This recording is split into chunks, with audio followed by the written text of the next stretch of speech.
Chapter 1. Owed and Taken. Dark. So incredibly, frighteningly dark. Yet the sun was warm on Niil's small 11-year-old hands. Where were they taking him? Who were these people? His head ached as he tried to remember. His stomach squeezed and lurched the moment his ears picked up the sound of sloshing water nearby. Happy thoughts, he told himself, forcing a small smile. Like the rain lilies in the garden, the sweet woody smell of the earth. He flexed both his wrists only to find them bound by something warm and fluid. It clung to his skin, smooth but oddly alive. He shuddered. Whatever it was, he decided he didn't want to know. We're here. The darkness lifted, leaving Niil looking out across a landscape covered with patches of white. Pale like snow, but not really snow. A soft wind blew, and the white land disintegrated into ashes, bringing with it the most revolting stench he'd ever smelled. He buried his nose under his tunic, pulling his shirt as high as he could to keep the stink away, his eyes watering. Then, his gaze met the man and woman standing next to him. They stared. He stared back. The man was tall and broad-shouldered, his salt and pepper hair neatly combed. His face was smooth, almost ageless, with a beard so perfectly trimmed it looked drawn on. The woman beside him was slender, her silky black hair gleaming like wet charcoal. She could have been the most beautiful person Niil had ever seen, dressed in a spotless white tunica, though how she could ever manage to keep it dry through that bumpy boat ride, Niil had no idea. My name is Marcus Marcellus, and this is my wife, Mira, said the man. He smiled a fake tight smile, just the lips. You're kidnappers, Niil said bluntly. You tricked me. Only now did he remember how he got here. The man had rushed up to him, saying a child was in danger and needed help. Niil hadn't even hesitated. Of course he'd agreed. Helping people was the right thing to do, wasn't it? But now, his dad's warnings echoed in his mind. You trust people too easily, son. You have to be cautious. Well, it was too late to regret that now. He glanced around at the unfamiliar landscape inside. Wherever here was, it wasn't home. The man's face soured immediately. Blame your father, Niil. Taking you with us was the only way to make him pay what he owes us. His mouth twitched, and he let out a low grumble. He's been dodging us for years. We had no choice. Owes you? Niil echoed, blinking up at the man. It only took him a second to understand. Debt collectors. The pit of his stomach fell. So the time has finally come, has it? His old man really did it this time, getting his own son kidnapped. He'd seen him borrow money constantly, leeching it from this or that person, always promising, but never paying back. That was why they'd moved so often, fleeing from town to town, scared of all their used-to-be friends and neighbors who'd had enough of his excuses. Now, it seemed his father's debts had caught up to them. Niil sank onto a nearby rock, staring at the ground.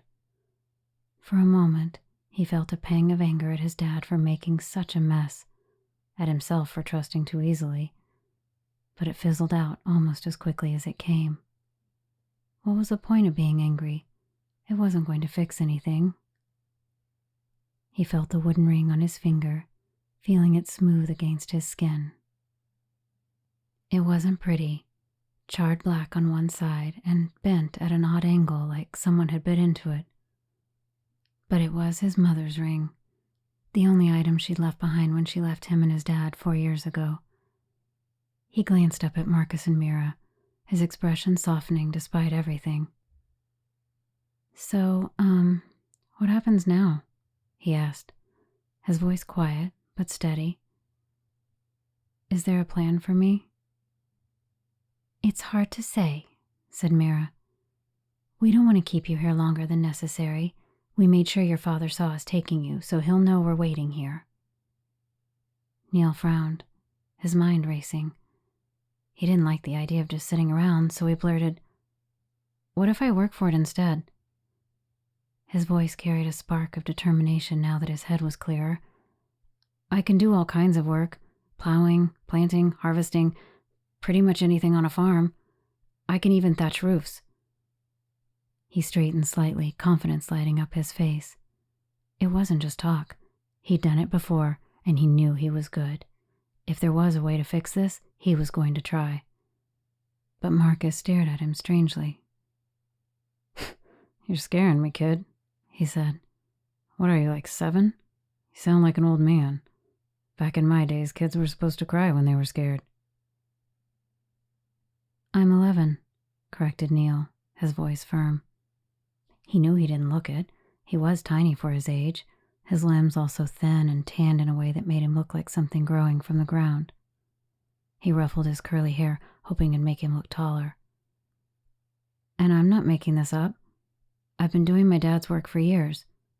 Someone has to, right?" Mira's brow furrowed, her eyes softening with concern. "Those aren't the kinds of things a child should be doing," she said gently. Niil shrugged, but didn't argue. In his mind, adults shouldn't be kidnapping children either, but pointing that out didn't seem helpful right now. "How much does he owe anyway?" he asked instead. He knew it wouldn't be small. His dad's debts never were, but Niil was sure he had enough skills to make up for it. "There must be something I can do."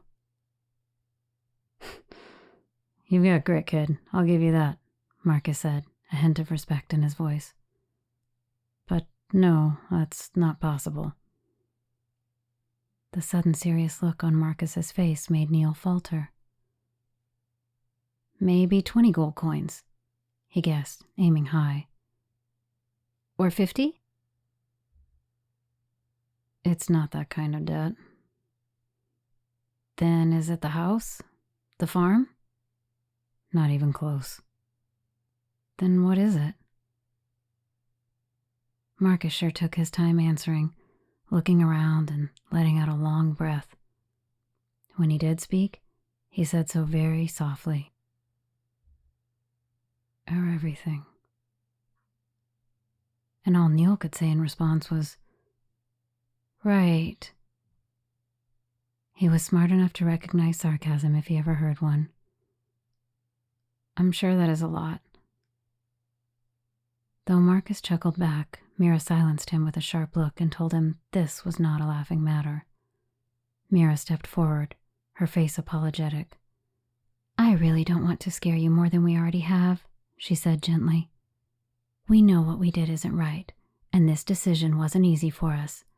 But we need your cooperation, Niil. This was our last resort." Her expression was so sincere that Niil felt a pang of guilt. If they were telling the truth, maybe his dad really had taken something important from them. Once again, he looked around at the desolate place. It was truly a place of nightmares, a dark and gloomy shore, its sand as gray as ash.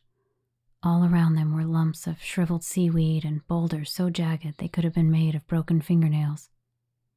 Another gust of wind swept through, bringing a fresh wave of the foul stench. But the ashes rose higher this time, swirling in the air before drifting back down softly, like falling snow. Marcus looked up at the sky, too. "Ashing," said Marcus, catching a large piece of ash on his palm. To a confused Niil, he explained. "It's what we call it when the wind blows over the mines. It creates this snow-like effect. Good to look at, but stinks like death. We should get you washed up before you start smelling like one." After a moment, Niil finally nodded. "Fine, I'll help." There didn't seem to be a reason not to at least pretend to cooperate for now. Maybe he could figure out where he was and come up with an escape plan later. Besides, he thought bitterly, wasn't he tired of all this?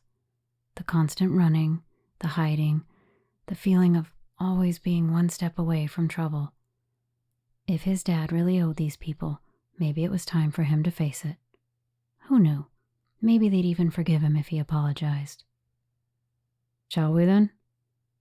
Marcus pointed toward a narrow path that cut through the jagged rocks. Niil followed, his legs heavy. His foot snagged on some rope. "Watch out!" came Mira's voice. The world was a blur through his tears as he stumbled, yet he could see the razor-sharp rocks below. Niil clenched his jaws, bracing for the pain. Then suddenly, something black and fluid flashed before his eyes. It swept over him, lifting him, and, like a giant hand, it set him down gently on the ground. As he stood up, the dark thing vanished. He turned to the couple, his knees shaking, but quite unscathed. "Did you see that?" Mira was frowning at Marcus, whose hands were outstretched. A familiar tingling sensation began to burn on his skin for some reason, especially on his wrists and eyes, where they were bound before. "See what?" Marcus said, his shoulders unnaturally stiff. "That black thing that leaped out just now? It caught me when I fell." "You mean that bed of seaweed? It's a good thing you fell on something soft. The terrain here isn't exactly childproof." Niil stared at the seaweed under him, so dry that the crisp strands could have been paper. "No, it wasn't that. It was something more." Niil's words trailed off. "Alive," he wanted to say. That thing, that liquidy black shadow, had saved him. But what had happened? Mira and Marcus were both frowning. Mira, from what Niil could tell, actually looked concerned. Did they think he was seeing things? "It's nothing," said Niil, avoiding their stares. He rubbed his eyes, wondering if they were playing tricks on him. "I think I'm losing it," he mumbled.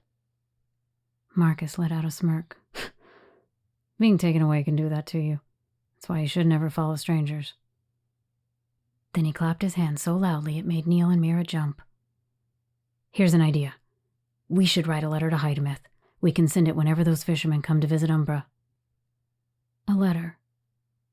"Yes, like a ransom letter, except you'll write it, Niil. Make it sound as urgent and dire as your imagination can muster. Tell him you've been locked up and fed nothing but grass clippings."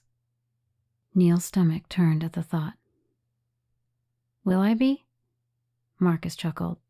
"No, but your father won't know, will he? The details have to be airtight for this hostage thing to work."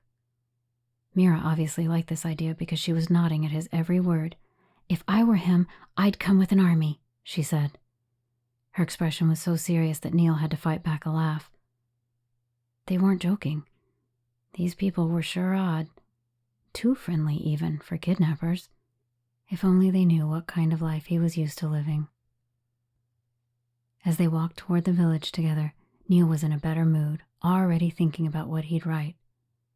"Dad," the letter would begin. "Help. I'm stuck in the middle of nowhere.